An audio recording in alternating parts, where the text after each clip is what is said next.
하나님 말씀 시편 42편입니다. 주로 살펴볼 구절은 5절, 11절인데 같이 한 절씩 교독하고 마지막 절은 같이 읽겠습니다. 하나님이여 사슴이 시냇물을 찾기에 갈급함같이 내 영혼이 주를 찾기에 갈급하니이다.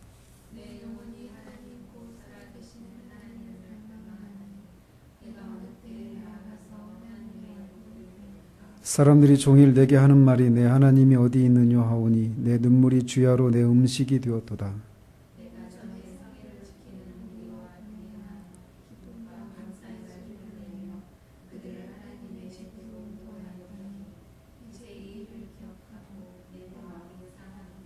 내 영혼아 네가 어찌하여 낙심하며 어찌하여 내 속에서 불안해하는가. 너는 하나님께 소망을 두라.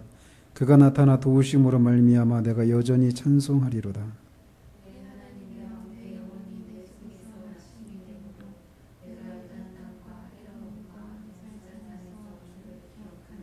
주의 폭포 소리에 깊은 바다가 서로 부르며 주의 모든 파도와 물결이 나를 휩쓸었나이다.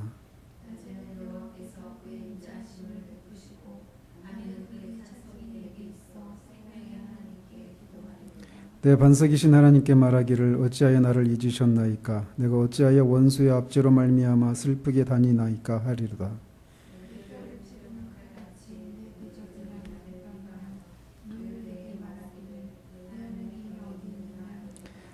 내 영혼아 내가 어찌하여 낙심하며 어찌하여 내 속에서 불안해하는가.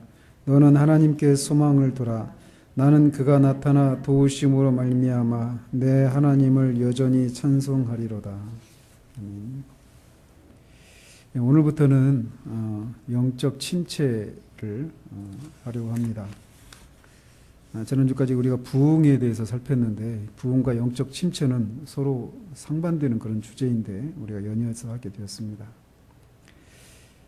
우리가 지난주까지 살펴봤던 부흥은 하나님의 특별한 개입에 의한 비상한 그런 사건이라면 오늘부터 우리가 살펴보려고 하는 이 영적 침체는 이 땅을 살아가는 그리스도인들에게서 흔히 발견되는, 물론 그 상태가 정상적인 상태는 아니지만 흔히 발견되는 그런 일이라고 할 수 있습니다. 그런데 흔히 발견되면서도 많은 경우에 왜 자신이 영적인 침체에 빠지게 되었는지 모르거나 심지어 어떤 경우에는 자신이 영적인 침체에 빠져 있다는 것도 인식하지 못한 채 그냥 어떻게 하다가 그런 상태가 지나가기도 하곤 합니다. 우리가 일반적으로 우리가 어떤 문제의 그 원인을 알지 못하면 그것에 대한 해결책도 기대할 수 없는 것이 일반적입니다. 그래서 영적인 침체에 대해서도 그냥 열심히 기도하고 열심히 성경 읽고 하면 된다. 이렇게 단순하게 말할 수 없는 그런 다양한 이유들이 있다라는 것입니다. 권사님 기억나시죠? 옛날에는 배가 아프면 빨간 약 바르라고 막 배꼽주위에 그런 시절도 있었는데 빨간 약 하나로 모든 병을 치료할 수는 없는 노릇이죠. 그래서 각각의 병과 그 증상에 따라서 처방되는 약도 달라야 하는 것처럼 우리가 영적인 침체에 빠지는 원인이 다양하다라고 하는 것을 우리가 인식하지 못하면 그냥 빨간 약을 발라라라고 처방하는 것 같은 그런 처방밖에 내릴 수 없고 그 처방은 어떤 경우에 용케 맞아 떨어질 수도 있지만 어떤 경우에는 그게 해당이 되지 적합한 처방이 되지 않을 수도 있다라고 하는 것을 우리는 알아야 한다는 것입니다. 어쩌면 지금 이 주제를 살피고 있는 이때 영적 침체에 빠져 있는 그런 시기를 지날 수도 있습니다.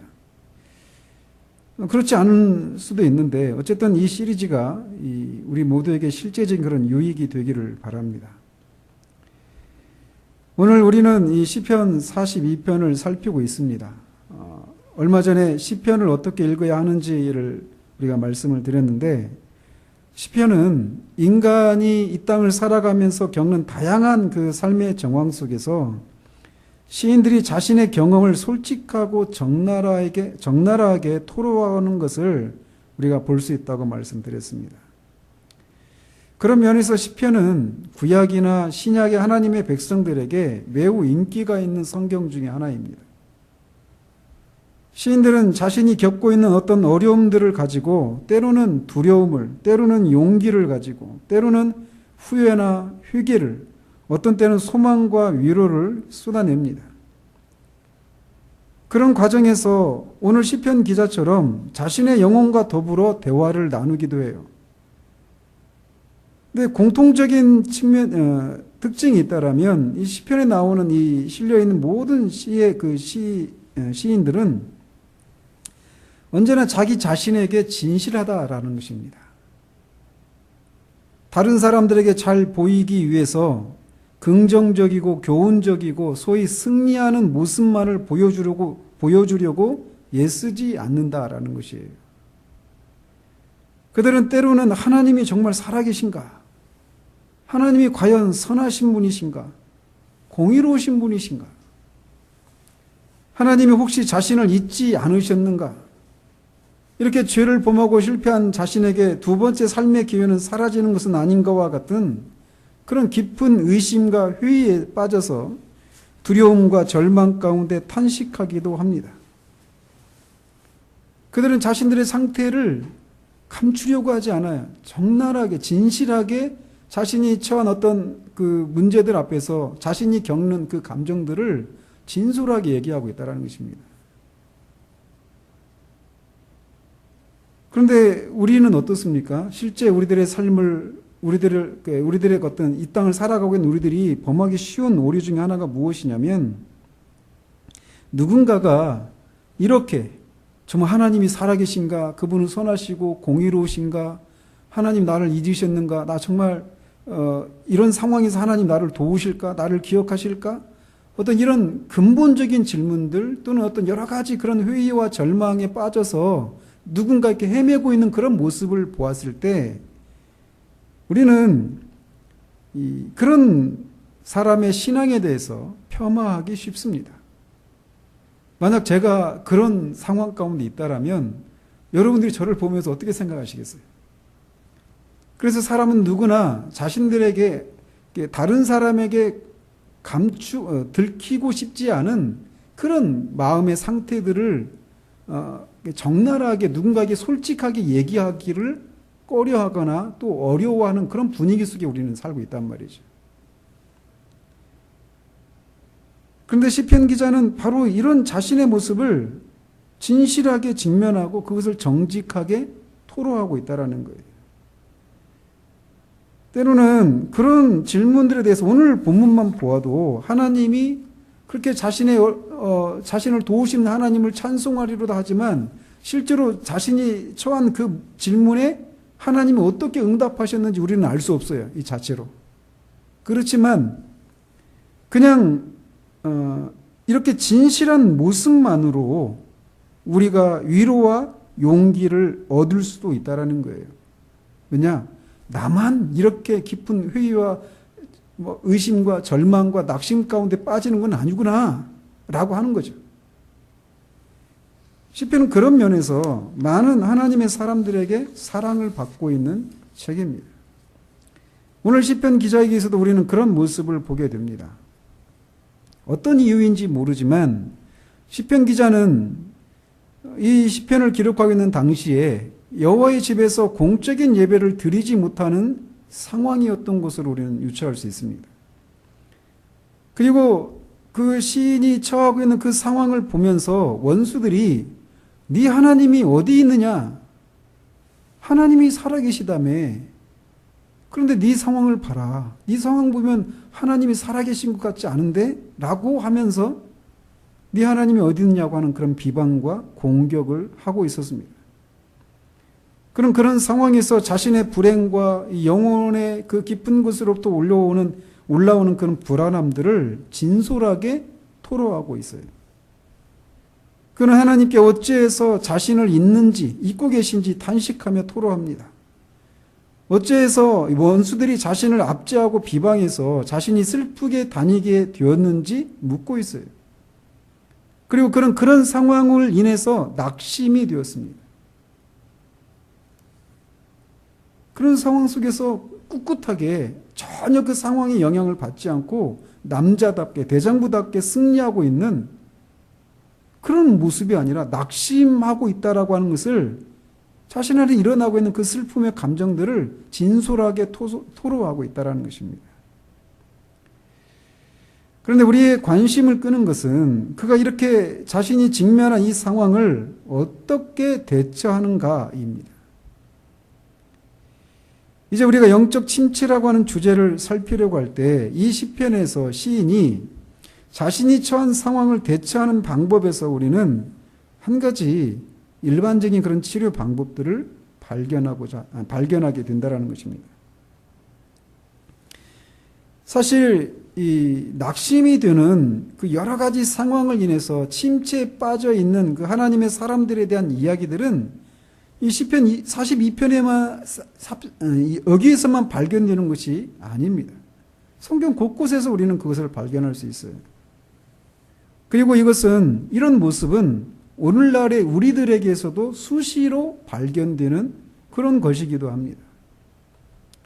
언제 말씀드렸는지 모르겠는데 저는 처음 의심했을 때 나에게는 영적인 침체란 없다 이렇게 생각을 했었습니다. 제가 그렇게 생각을 했던 이유는 제가 당시 알고 있었던 그런 지식으로는 침체라고 하는 것은 어떤 높은 곳에서 내려오는 것을 가리킨다고 저는 생각했거든요. 그런데 제가 막 갓 회심한 제가 저 자신을 볼 때 저는 어디에 올라간 적이 없는 거예요. 그러니 당연히 침체도 없다 이렇게 생각을 했던 거죠. 그러니까 제 자신에 대한 어떤 자신감에서 그런 생각을 했던 것이 아니라 나는 어디 침체할 만한 어떤 그런 건덕지가 없다.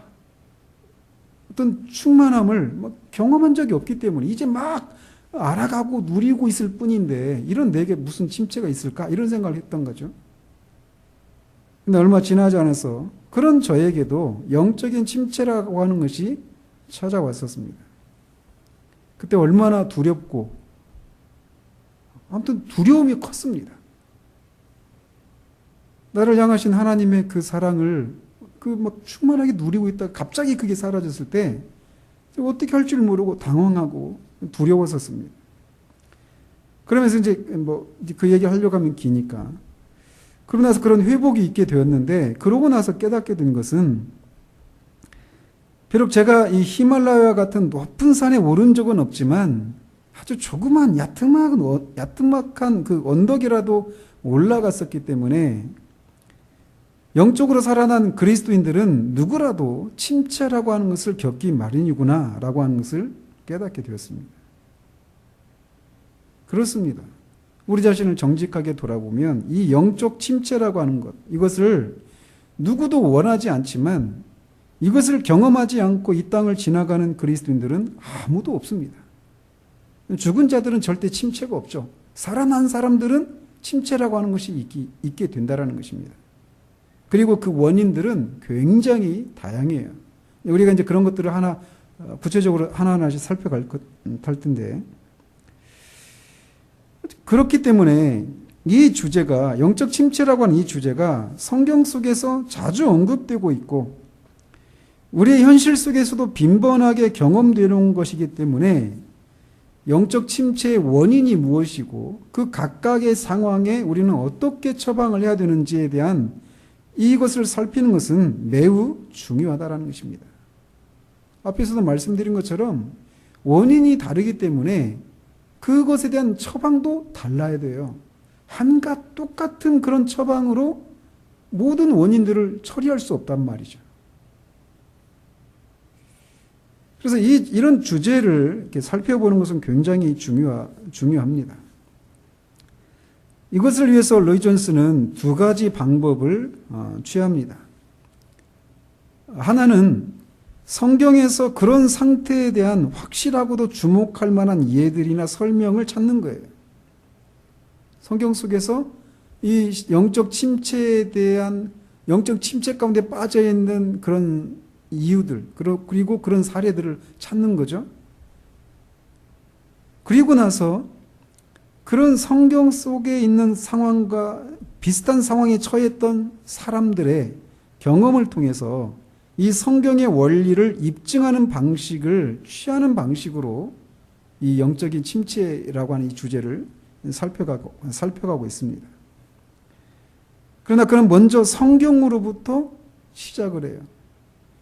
왜냐하면 이 두 번째 방법, 즉 어떤 사람이 어떤 이유로 영적인 침체에 빠졌었는데 그가 그 상황에서 어떻게 했는가, 이 신뢰를 우리가 통해서 우리가 어떤 유익을 얻을 수 있단 말이죠. 그런데 이렇게 종종 다른 사람의 경험에 의존해서 살다가 고난에 빠지는 경우들이 많이 있기 때문에 시작을 성경으로부터 시작을 해야 된다는 것입니다.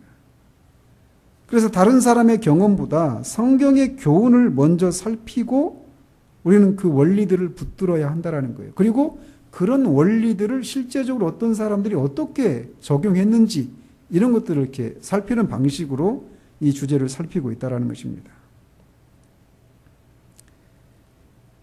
우리가 이 영적 침체라고 하는 주제를 살펴야만 하는 이유는 먼저는 영적인 침체에 빠져서 낭만과 불안함과 긴장 가운데 살면서 우울하고 불행한 그런 상태로부터 우리가 벗어나기 위함입니다. 영적 침체에 빠져서 우울하고 불행한 그리스도인으로서 살아가고 있는 그런 상태 가운데 있는 사람들이 그 사람들은 구원받지 못했기 때문이다라고 말할 수 없습니다. 그들은 분명히 그리스도인임에도 불구하고 그리스도인으로서 마땅히 드러내고 누려야 할 것들을 누리지 못한 채 비참한 모습으로 살고 있는 경우들이 있는데, 그런 경우에 그 사람 본인에게 그것은 굉장히 안타까운 일인 것입니다.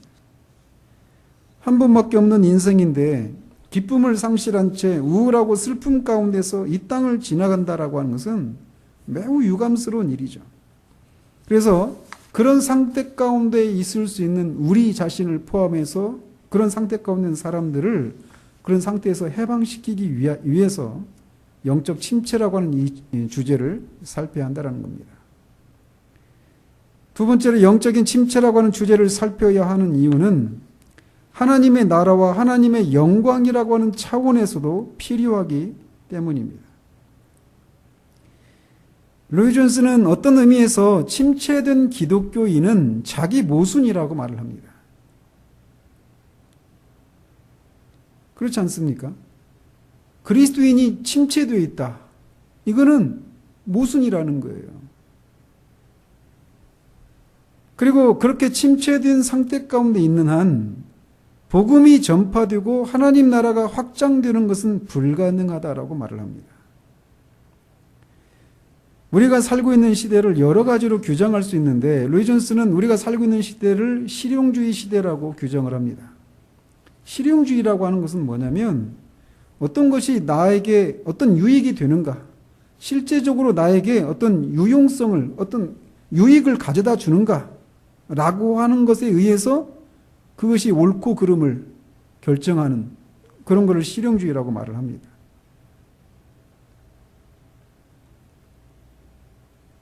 따라서 그런 시대를 살아가는 사람들에게 우리가 믿는 기독교의 복음이 우리가 이 땅에서 직면하는 여러 가지 인생의 난제들에 어떤 도움이 되는지를 우리의 삶을 통해서 실증하지 못하면 사람들은 우리들이 전하는 복음에 귀를 기울이려고 하지 않는다라는 거예요. 그래서 만약 우리 가족들을, 불신 가족들을 포함해서 교회 밖에 있는 사람들이 우리들의 모습을 보면서 기독교인이라고 하는 사람들은 불행하고 기쁨을 억제하고 고생스러운 나날들을 살아가는 사람들이다라고 하는 인상을 풍기고 있다면 그들은 우리들이 전하는 복음에 귀를 기울이지 않는다라는 것입니다. 그들은 다양한 어떤 인생의 그런 여러 가지 유용한 것들을 즐기면서 기뻐하고 환호하고 있는데 우리는 항상 우울하고 너무나 자주 불행한 모습을 띠고 자유와 기쁨을 잃어버린 모습으로 살아간다면 그들은 우리가 믿는 기독교의 진리에 대해서 의문을 제기하게 된다라는 거예요. 그리고 그런 우리들의 모습 때문에 그들이 우리가 전하려고 하는 그런 복음에 대해서 의문을 제기하는 것은 어떤 면에서는 정당하다고 할 수 있다는 것입니다. 따라서 우리는 우리 자신을 위해서뿐만 아니라 하나님의 나라와 하나님의 영광을 위해서도 우리가 어떤 상황에 처해서도 침체에 빠지는 것이 아닌 모습을 드러내는 것을 그들이 지켜보고 그들이 기독교의 매력을 느끼고 끌려올 수 있는 그런 방법으로 하나님의 뜻과 기독교의 메시지와 그 능력을 증거할 의무가 우리에게 주어져 있다라고 하는 것을 알아야 합니다. 그래서 만약 사람들이 우리를 보면서 나도 저 사람처럼 살아야 할 텐데, 나도 저 사람처럼 이 세상에 살다가 죽을 수 있으면 좋을 텐데 라고 한다면 우리는 우리에게 주어진 의무를 잘 감당하고 있다고 할 수 있습니다. 반대로 우리가 낙심하고 침체 가운데 있으면서 그것을 고스란히 우리들의 어떤 모습을 통해 그들에게 그런 인상을 지어주고 있다면 그들은 우리가 믿는 진리에 의문을 제기할 것입니다. 예수 믿는 것, 그것이 과연 도움이 되는가? 그것이 우리가 직면한 다양한 인생의 난제들에 과연 어떤 효력을 발휘할 수 있는가? 그런 질문을 가지게 한다면 우리에게 주어진 의무에 대해서 실패하고 있다는 것입니다.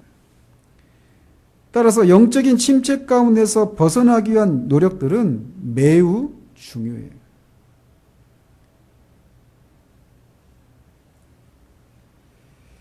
이것을 하기 위해서 그는 먼저 우리로 하여금 어떤 영적 침체에 빠지게 만드는 어떤 특정한 원인들이 무엇이고 그것에 대해서 우리가 취할 어떤 특별한 방법이 무엇인가 이런 식으로 먼저 곧장 들어가지 않고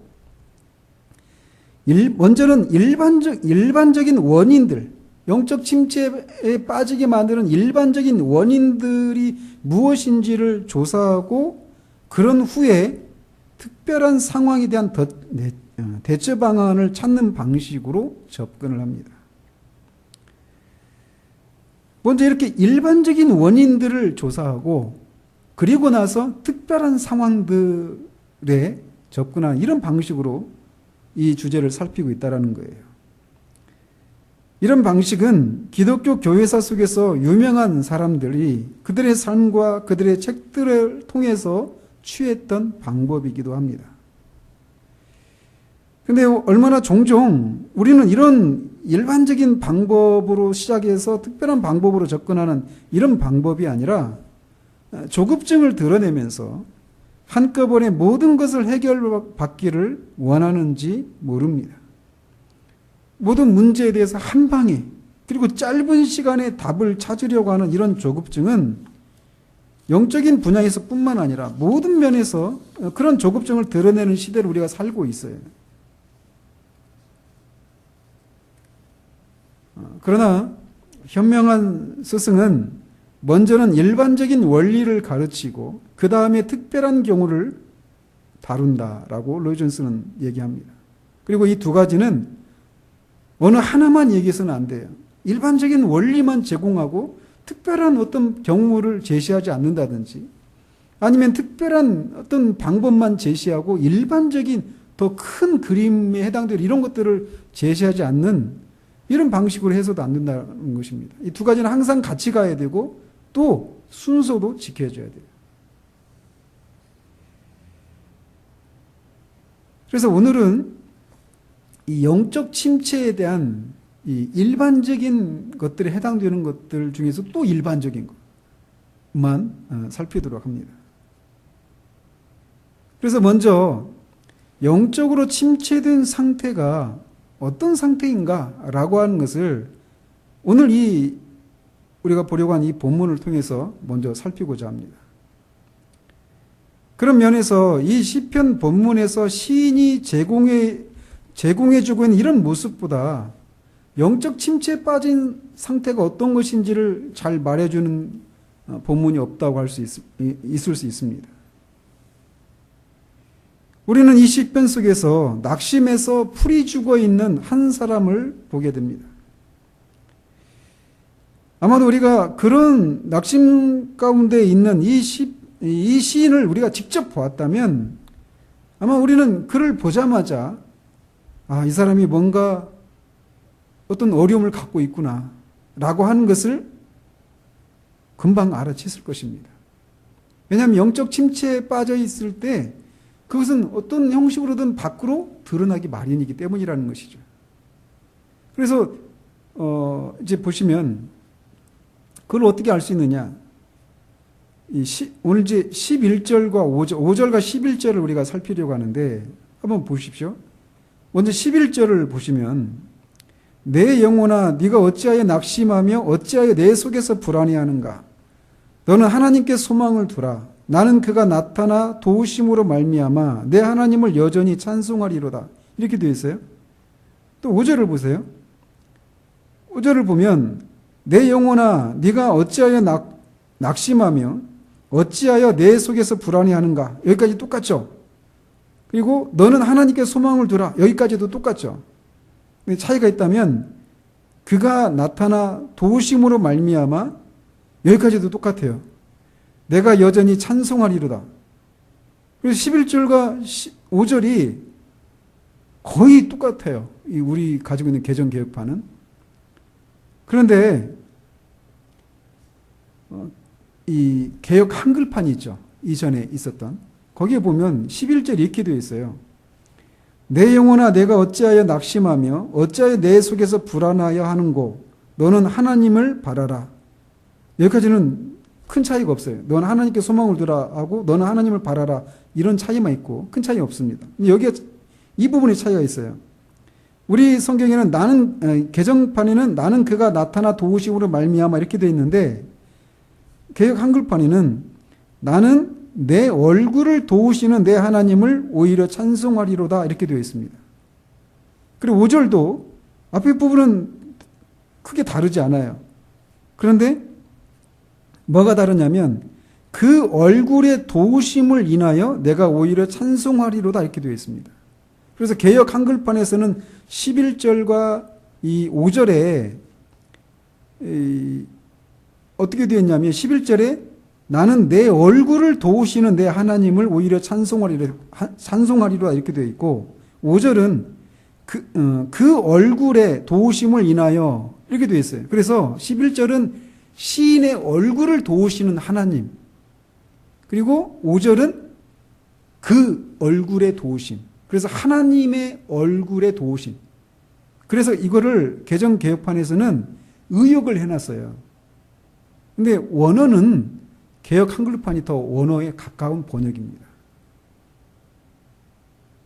그래서 이제 보고자 하는 게 뭐냐면 이 시인이 11절에서 하나님께서 내 자신의 얼굴을, 그러니까 시인의 얼굴을 도우시는 것을 인해서 하나님을 찬양하겠다라고 말하고 있다라는 거예요.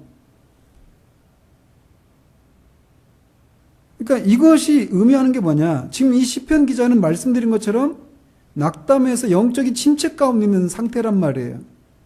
그런데 하나님이 내 얼굴을 도우신다라는 겁니다. 그러니까 이 얘기는 낙담하고 불안해서 비참하고 슬퍼하고 침체되어 있는 사람은 그런 내면의 상태가 얼굴에 항상 나타나고 있다라고 하는 것을 우리에게 말해준다는 겁니다. 그는 누가 봐도 고난을 당하는 사람처럼 보이고 걱정을 하고 있는 사람으로 보인다라는 거예요. 영적인 침체 가운데 있을 때. 시인은 사실상 하나님은 나의 얼굴을 도우시는 분이시다라고 말하면서 내가 실제로 하나님을 앙망할 때 자신의 얼굴 역시 좋아진다고 말하고 있는 것과 같은 거예요. 근데 이것이 사실이지 않습니까?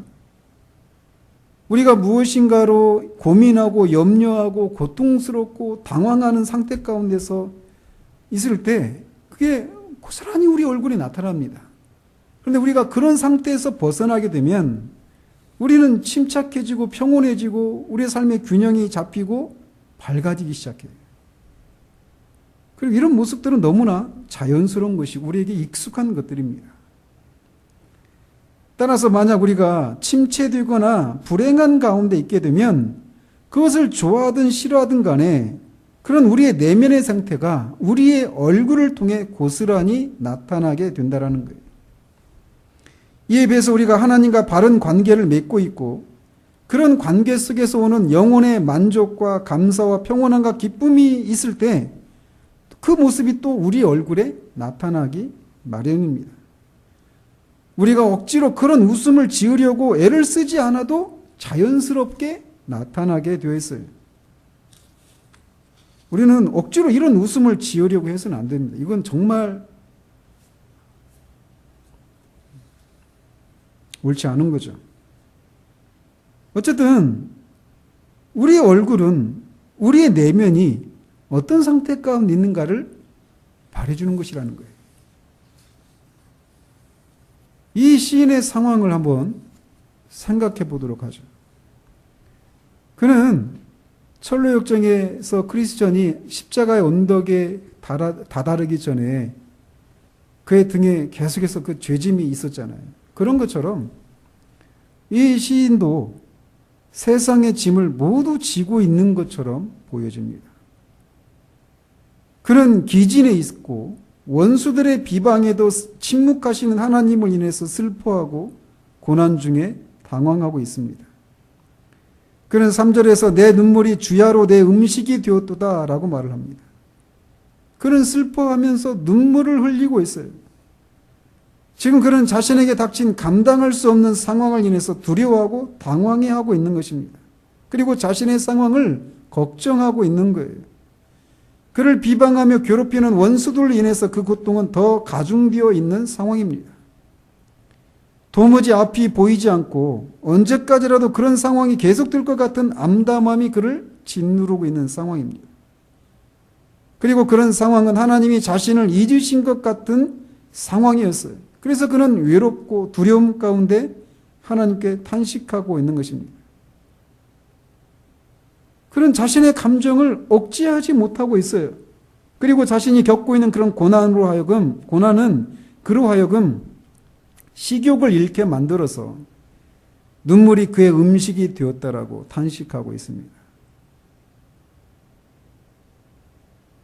우리는 이런 상황이 무엇인지를 잘 알아요. 영적인 침체 가운데 있을 때 이런 것이 일반적으로 나타나는 그런 모습이라는 것입니다. 그런데 우리가 이런 상황 가운데 있을 때 그런 우리가 다른 사람들에게 어떤 인상을 주고 있는지를 알아채지 못하는 경우들이 있다는 것입니다.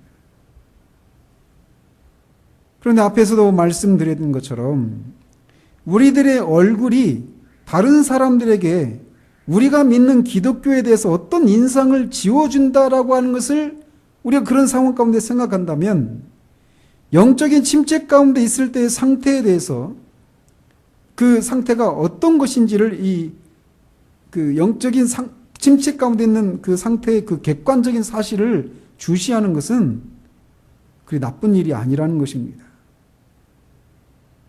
그래서 만일 다른 사람이 우리를 보는 것처럼 우리가 우리 자신을 볼 수 있다면 그것은 우리로 하여금 우리의 상태에 대해서 마땅히 가져야 할 관심과 자세를 가지게 해서 그런 상태로부터 해방되는 일이 시작이 되게 될 거예요.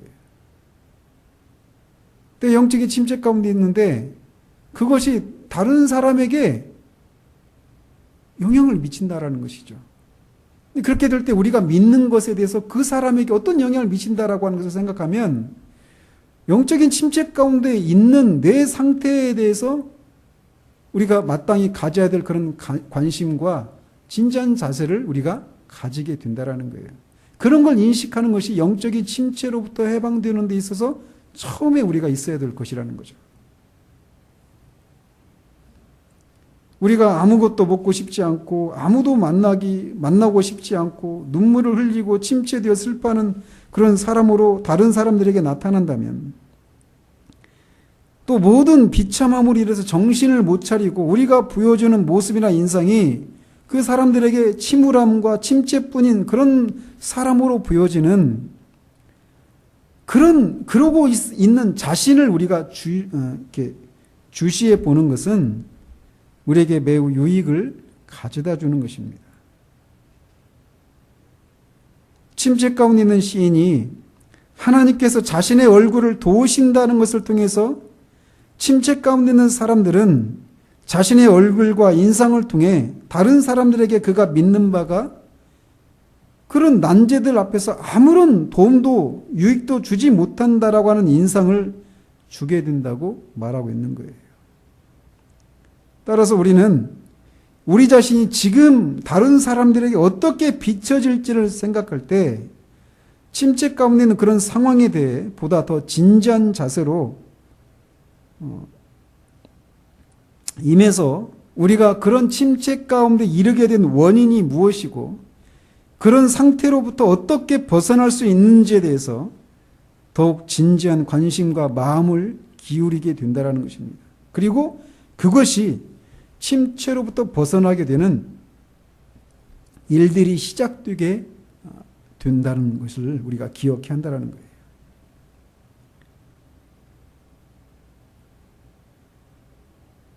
이게 영적인 침체 가운데 우리가 영적인 침체 가운데 있을 때 있게 되는 그런 일반적인 모습이라는 것입니다. 오늘은 아무래도 이 서론적인 것만 해야 할 것 같습니다. 영적인 침체가 우리가 영적인 침체 가운데 있으면 그것은 우리의 얼굴로 나타나고 그것은 또 다른 사람들에게 우리가 믿는 바가 무엇인가, 기독교 진리가 어떤 것인가, 어떤 성격을 가진 것인가를 말해주는 것이라고 하는 것을 우리는 인식을 할 수 있어야 돼요. 그래서 영적인 침체 가운데 있는 그 상태에 대해서 우리가 진지한 자세가 필요하다는 것입니다. 내가 이러고 있으면 안 되는구나. 나의 이런 모습이 우리가 믿는 바 진리의 전부인 것처럼 사람들에게 보여줘서는 안 된다라고 하는 것을 인식해야 한다는 것이에요. 그리고 그것이 영적인 침체에서 벗어나는 첫 번째 우리가 인식해야 될 것인데, 그 다음에는 이제 우리로 하여금 영적인 침체에 빠지게 만드는 일반적인 그런 원인들이 무엇인가, 이걸 우리가 다루어야 돼요. 일반적인 원인들. 류전선의 첫 시간에 이제 4가지 원인을 다루는데, 그거는 아무리도 이 시간에 다 할 수가 없어요. 그래서 다음 시간에 해야 될 것 같은데, 먼저 원하기는 모쪼록 우리의 얼굴이 말씀드린 것처럼 다른 사람들에게 우리가 믿는 기독교의 진리가 어떠하다는 사실을 말해준다는 사실과 그것을 통해서 하나님의 영광과 하나님의 나라의 확장에도 영향을 끼친다라는 것을 기억하면서, 만약 영적인 침체 가운데 있다라면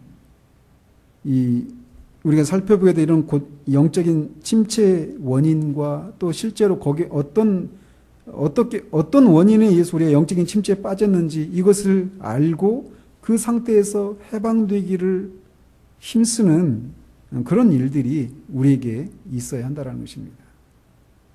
아무튼 이 시리즈가 우리에게서 이 영적인 침체 가운데서 실제로 벗어나는 그런 일들이 저나 여러분들에게 실제적으로 있기를 우리 주님 이름으로 축원드립니다. 기도하겠습니다.